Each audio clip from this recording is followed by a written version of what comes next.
Hey,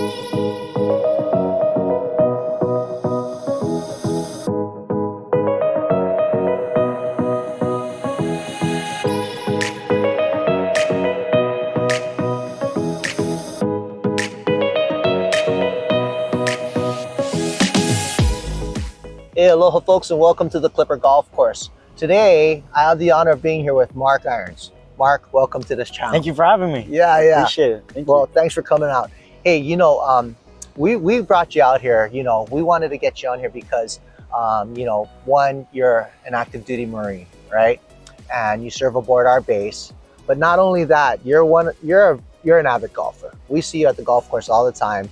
And not only are you an avid golfer, but I know that you truly love the game and you love to share it as well. And so in you, I see someone that is probably like the poster child for what a young Marine should be. So that's why we got you out here. And we wanted to kind of like tell your story a little bit and then get you to share a little bit about what's in your heart, what's in your mind, All right. Okay. So let's just rewind back, right? We'll start off with what got you into the Marine Corps. How'd you end up becoming a Marine? I was a track all-star in high school. Wow. And running from everything. Once I realized that the finish line was never going to change. Yeah. And running was eventually going to come to something else.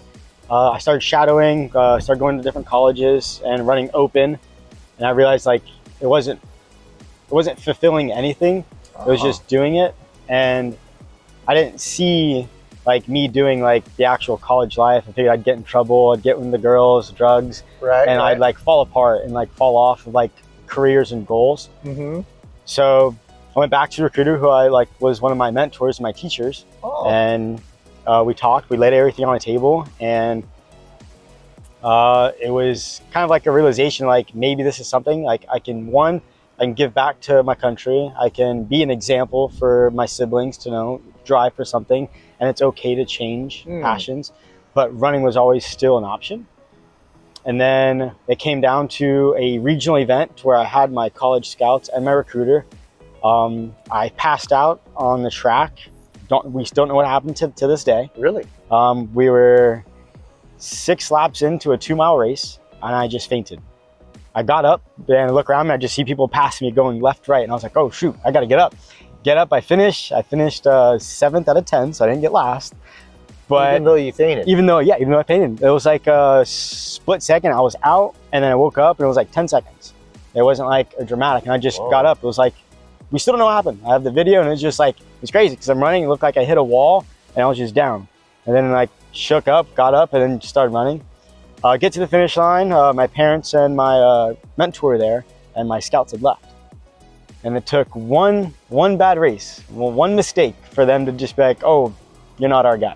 And I was like, oh, I have a repertoire of all these wins and everything. And I was like, you know what? You showed me your true colors. I appreciate that. And the recruiter who I had just met 2 weeks ago was right there and making sure everything was okay, is this, that. And I was just oh my that's gosh. the brotherhood family that I want and I want to strive for. And then the schooling's paid for by the military. So it was best of both worlds. Wow. So, okay, running, obviously you're very good at it if you had scouts watching you race. Yes. How did you get into running? One of 9 kids. Mm-hmm. So family's very big. Yeah. And we'd always go outdoors and picking on siblings, doing that thing. We got into running, got into swimming, cycling, sports. My grandfather was a swimmer and a marathon runner. Oh, wow. So the outdoors life, I was always running. And then in elementary school, they're oh, there's actually a sport called track and field where you can run competitively. I'm what? I just want to run for fun. I want to go play sports and with my friends. Yeah. So I picked it up in middle school because I was elementary school is too competitive. I was too I want to play sports. I want to have a social. I want to do this, that. Yeah. I was running's boring. And then middle school, I started taking it seriously because then I found out I was good at it. Yeah. So. Okay, so I guess that's where I was going with it was because it's interesting. Some people do things because they're passionate about it. Some people do things because they're good at it, Yeah. and some people do things because they're both, right? Mhm. But would you say for you it was something that you're kind of good at? So you said, "Oh, I'm good at this. I should do this." Yes. Middle school was like, oh, I'm really good at it. Like I'm better than all these other people. Right. In 6th grade, but 8th grade was when like I found out like I truly love like running. Like Oh, so you actually have a passion for it as well. I've built a relationship with it, because it's like you have no one around you. You have no one to blame. If you can't run this distance, or if you can't meet this time, it's you. Yeah. And it's like having a huge family always supporting me. It was like a different feeling to like eventually I'm gonna have to be on my own. And then like running was just like, I can be on my own, I can be peaceful. You see the scenery, like waking up in an early morning, running on the beach, you just have the waves crash into the sand and your footsteps, and it's soothing. It's interesting that you have that perspective on things at such a young age. You know, you referenced that a couple times where you say, you know, about being grown up and, Yeah. you know, separating from your family and that sort of thing. And, you know, so you, from a young age, you were always thinking independently. Yeah, it's because like I had to be there for my kids as like, or like my siblings as like I would say like an Are you the image. oldest? No, I'm the middle child. The middle The child. middle child. And Four you're older. taking responsibility for your siblings. That's interesting. I mean, how did that come about? My older siblings leaving early, moving out. I see. And then it comes down to like me and my older brother, who had to like take care of our younger sisters and our little brother. I see. And the older siblings, I mean, not to pry too much, and I know things are private, but was there any challenges with the older siblings? Did anybody get into something that was challenging for them in their I life? can talk about it. My older brother enlisted in the Army in 2001. So he left almost immediately as we started grade school. And then my other brother went to school. Okay, no, the reason I asked that was because I was thinking maybe because you saw something that was less than positive happening to your older sibling, that you felt like, well, I definitely don't want that to happen to me, and I definitely don't want that to happen to my younger brothers and sisters. It kind of came off because like my three older brothers were like a positive, and then my sister was always like the lone child, like the rebel. Maybe like, because she was a girl, maybe, but it's in a family of boys. Yeah, but I mean, like there's 3 girls, like there's like 6 so, boys, so like it's there. But she was always doing her own thing. I was trying to bridge the gap between my younger siblings, letting them know like, hey, it's okay to go your own way. Just make sure like you're fully into it, and it's not something that's going to lead you in a negative way. Yeah, good for you. That's pretty awesome. I mean, are all your siblings like you, like-minded? Do you all help each other out, or were you the dominant figure? I would not say dominant. I was definitely the gatekeeper. I brought everyone together, kept everyone together. But my younger siblings are very more like family oriented than myself. Like they have to do everything with each other. If there's something going on, like everyone's involved. Vice versa. My 2 older siblings, brother and sister, they're secluded, outcasts. They have nothing to do with the family. They just want to be their own lives. Right. That's fine. Right. Because everyone views it differently. Right. But everyone's an individual. My wife has my wife always likes to say, everybody's different, Kevin. Everybody's different. Yes.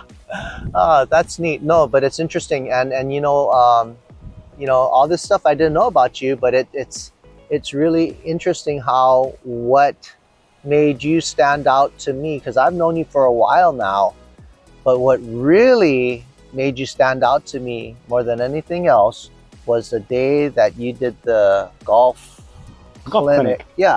For your peers. Or was it your peers, or was it your subordinate? It was my unit, or like my section. So it was just your unit. It was just section in your unit. Yes. So but when I saw that, I was very impressed, because, and I don't say that in a condescending way, I say that as just impressed me, because I said, wow, here you got a young man. I mean, you're definitely not that old, you know, you're only like, what you say, 30 years old? Yes, sir. Yeah, so you're a young man, and you're taking responsibility for sharing golf with your unit, and not just sharing golf, but you were so interested in showing them the right way and teaching them the right things and getting them started on the right foot. I thought, wow, you know, that is something that I would think, like, you know, maybe the leader of the unit would be doing. You know what I mean? Mm-hmm. Not to throw shade on the leader of Oh your no, unit it or was a anything joint like thing. that. Like But I brought forward the idea of what we could do, and he approved it. And then because we couldn't do it without him, like, hey, we can go spend the day on the range. Like, you can play golf. Like, no. But like once I gave him the 5 W's, like what would happen, it was like, okay, cool. Like he's an avid golfer himself. Good for him for supporting you, though. I mean, because sometimes, sometimes leaders they want to do what they want to do. So he saw that you had a really good idea. Yeah. And he embraced it and he let you run with it. And that's part of being a great leader, is empowering people, right? Yeah. And as a result, so it's very interesting. I'm sorry, we're running all over the place now, but out of that group of people, how many, you have like 10, 20 people came out that day? How many people came about out? 26. 26. And out of those 26, how many new golfers did you develop? Like people that weren't really golfing, but now they come out on a regular or semi-regular or something like that? Probably about 3 or 4. See, that's awesome. That's and the others like now know about it and they hit the range. Right. But I got 4 like addicted. No, totally. And that's how it is, because golf is not the same for everybody. Some people hit a golf ball and they go, oh, this is boring. I don't want to do this. Some people hit a golf ball, go, it's cool.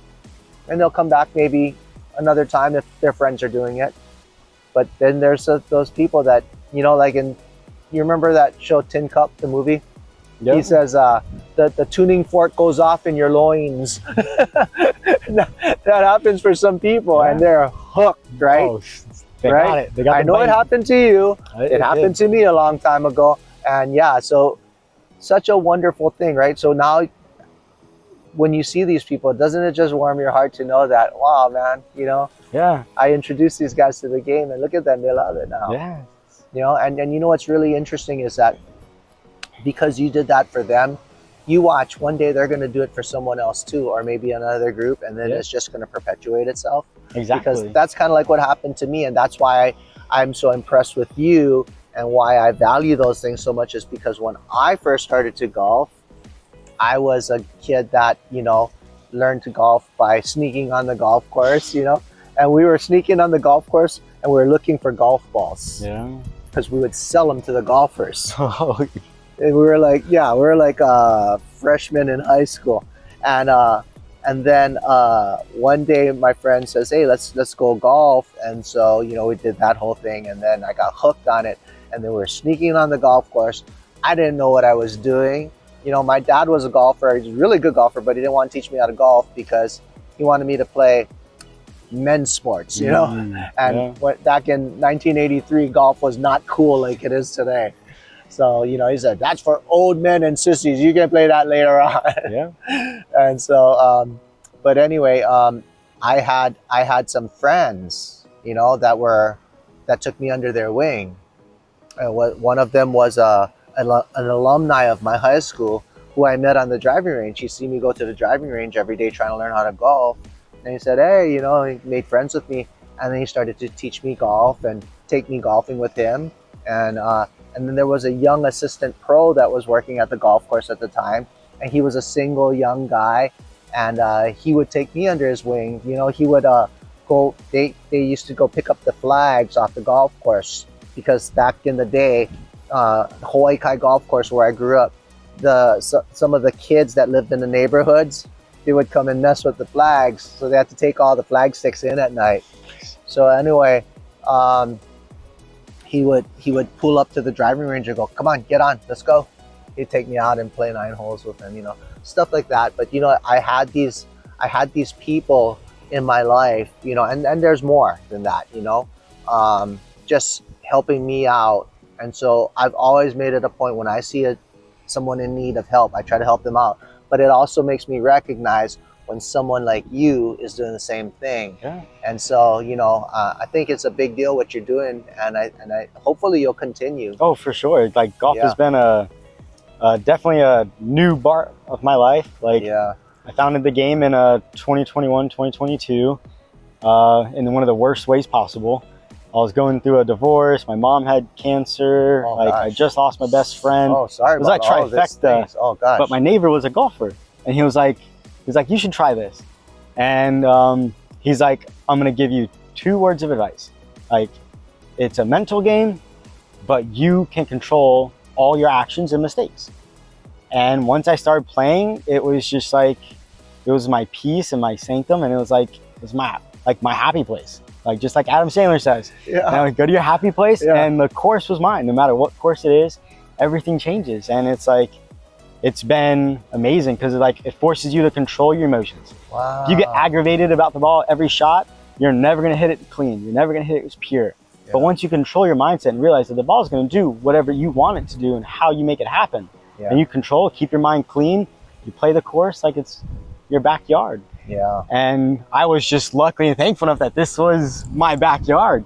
It's like, Not too shabby. not at all, right? You can't complain. Yeah. But what's hard is like you'll play the front 9 back to back to back all the time, and you forget about like the back 9, and it's like ocean, and like you can't beat this. Yeah. Especially no. as a Marine, like you're in the barracks room, like you have your 4 walls, you go to the gym, chow hall, and do this and get out. But like you don't realize you have like a hidden gem that like other people would like pay their soul for it, and it's like it's amazing. No, it is amazing. And like I'm truly blessed. Like 6 years almost on this island. I got lucky, definitely. Big time. But I can't beat it, and I wouldn't trade it for the world. Yeah, it's great. And you know, this is definitely the best ocean front golf course on the island Oh yes, by far. yes, There's other beautiful views, but some of them are a little further away, or some of them aren't as many, Yep. or what have you. But this is on the island the best oceanfront golf course, and the Marine Corps got it. Yeah. You know, what a blessing, right? Right. Yeah. So when you learned how to golf, were you already a Marine at the time? Yes. And I was stationed here. You were stationed here. Yes. Okay. So and this is your first tour, obviously, That right? was second. Second tour. Yeah. Okay. So you've been golfing for how many years then? Almost 3. That's it? That's it. Wow. I Yeah. didn't realize that. Yeah. I started golfing the beginning of 2022. So yeah, just about almost Wow. 3.5. And so your friend who introduced you to golf is he a Marine, or is he Yeah. a Marine also? He was a Chiwo 2 at the time, Kevin Spooner. Oh wow. Shout out. Hope you're doing well. You and the family. I love you guys. Nice. But yeah, he was my neighbor, and he was like the guy that like when you do something, he'll teach you about how you need to do it and respect it. Like fly fishing, he learned how to like tie his own flies, do those. Archery, he would spine his own arrows, reflex them, and go down to the nitty gritty about like how this thing works. Oh wow. So he knew everything about it. Oh wow. So then he started teaching me about like fly fishing, all this, and he taught me about golf, like the same thing: shaft, grip, club face, fly, angle, loft, and then balls. Like if you have a softer ball and a faster smooth swing, your ball is going to compress like a bouncy ball, and it's going to fly like a knuckleball. Yeah. But then you go and find the compression to match your swing, and your ball does different things. Yeah. And I was amazed. I was like, oh, I thought you could just grab a random ball and hit. And I was like, oh, it'll be all right. But then like going into it, it's like there's so much behind it that it truly amazed me. And I was like, there's no ending to this. Golf is the great rabbit hole, right? Yeah, it truly compensates for all styles, all people, and it's like all swings. Because once you get slower, you get a softer ball, and the ball's going to compress and it's still going to go. But it's like you said, you know, early on, it's a mental, emotional game, right? Yes, and for sure. You have all this great equipment. You can dial it in specifically to what you need. Yeah. And you can still play terrible golf. Oh yeah. If you don't know how to control your mind and your emotions. Yeah. I've done it many times, so I know what that's all about. Yeah. You know, you get all upset or discouraged or frustrated. 110% every swing. Yeah. It's like left, right. Oh no. And then by the time you know you come to your senses, you've racked up a pretty good score already. That's for sure. No, yeah. But yeah, so that's interesting. Wow. And so he got you into golf, and he taught you a lot about it, you know, told you what it all entails. And then you at some point in time you met the coach, right? Leland. Yeah, so he introduced me. He took me out a couple times. Like I had like a very, very like scarce like memory of like and like introduction to golf before I met him. I was like going to the driving range and like outside of high school like 1 or 2 times. Just for kicks. But yeah, once he brought me here and then we were golfing, and then he was like, one thing I'm gonna say is like, get lessons. It's gonna change everything. And I was like, all right, I'll think about it. And then we had just was he taking lessons from Leland? I don't believe so. No.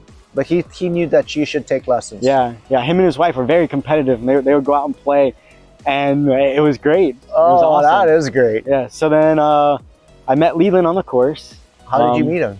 I was just out here, and I remember talking to Jason Zucchini. I got paired up with him on hole 8. Just a random walked up. I was like, oh hey, can I hop in? I was behind him. He's like, yeah, sure. Played last 2 holes together, and then we went into the pro shop, and I was like, so who are the golf teachers, golf pros, or how does this work? And he showed me the cards, and he was like, Leland works best with adults and young Marines. And I was like, all right, that's it.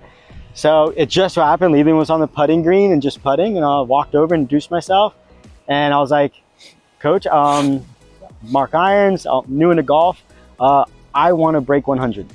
Like, that was it. And he was like, okay. And then like, I vouch for him, definitely one of the best golf pros instructors there is to come.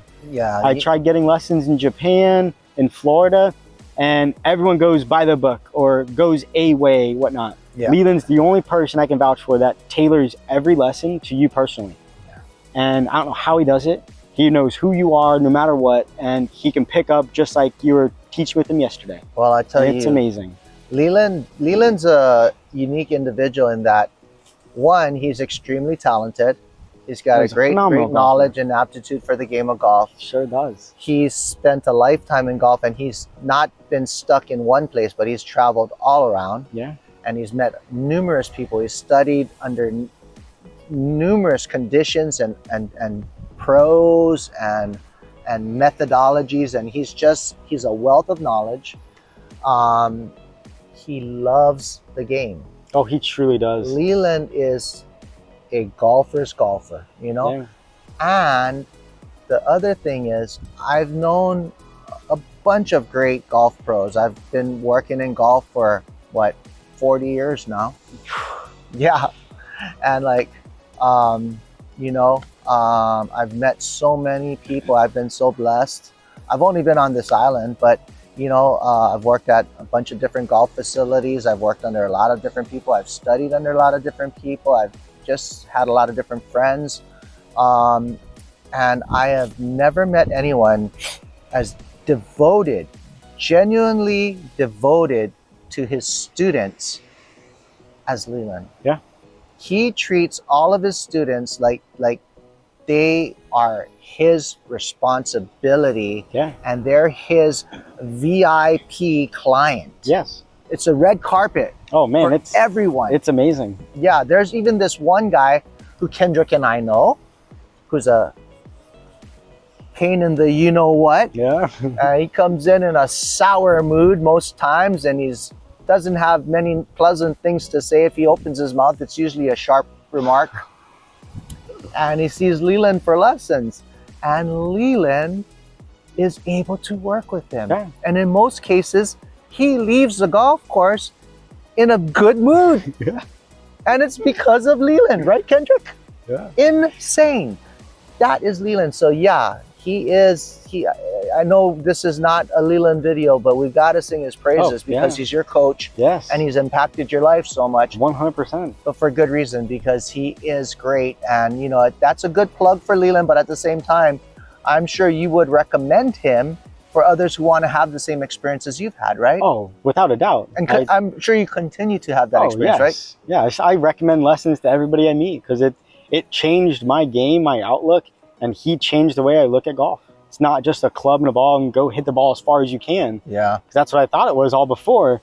But like, there's a lot more like methodical outlooks to it. Yeah. And like, once you realize that, it's amazing. It is amazing. Like, just because I hit the ball like 280, 300 yards off the tee and I may get on the green in 3, vice versa, hitting 2 shots where I secure the green in 3. And like, that outlook was like, that's crazy. And it's like, he's the best there is at at that part of teaching and instructing. He was made for it, and it shows. He was made for it. Yes, that is his calling for sure. It is, without a doubt. So, okay, so bouncing back to you, you went and saw him and you said, hey, I want to learn how to break 100. Yep. So how long did it take for him to get you there? Maybe like 6 months. Yeah, that's pretty good. Yeah, 6 months of grinding and like just realizing that like you can watch all the YouTube you want, but how he teaches, like he records you, and it eliminates the thought of like going to watch this, because you can watch all these other people and they're doing it for the followers, but Leland's doing it for you. Yeah, whoever's on the other side of the camera, because he's recording you. And once you realize how to bridge that gap and truly understand what he's talking about in the video and what you're doing, and tailor the game to you, because that's the glory of golf. Like it fits everybody, and everybody plays their way. Yeah. And for me, it took me a while definitely to back off trying to be like Bryson DeChambeau, just bombing the ball and just playing it smooth, and then working with all the other clubs, because you have 14, so all of them do their own thing. Yeah. Then after that, it was just lights out. It's just, I was hooked. And you know what I love about Leland? He's videotaping you, but he's talking at the same time. Oh yeah, right? So like you look at it, you're like, so, yeah, most of the time you videotape someone's golf swing, all you get is a video. But with Leland, you get the whole experience. Oh yeah. All right, so let's see, we're gonna do what we taught you now. Okay, he's walk you through the whole thing, right? So like when you watch back on that, it's not, you're just not just watching your swing, but you're watching him instruct you. Yeah. You know, and so it's really good. So you can revisit exactly what it is that he was teaching you, and then you can see whether you were doing it or not, right? Yeah. And it's so really unorthodox that it works, because usually when you watch somebody swing, it's very quiet, and it's just a tracer on the golf club, your hips, your swing, your head, and your hands watching the movements. Yeah. But like when you look back at it, it's like, wow, this is a mental game. And usually it's very peaceful, very quiet when you hit the ball. But he's sitting here just talking you through it, and you're doing it. Yeah. And then you watch the video, it's like, how was I able to just stay like mentally strong and locked in and do exactly what he's saying? Yeah. And he just has that impact on everybody, and it's amazing. Yeah. Me too. Me too. He's impacted me as well. It's so I can relate. It's awesome.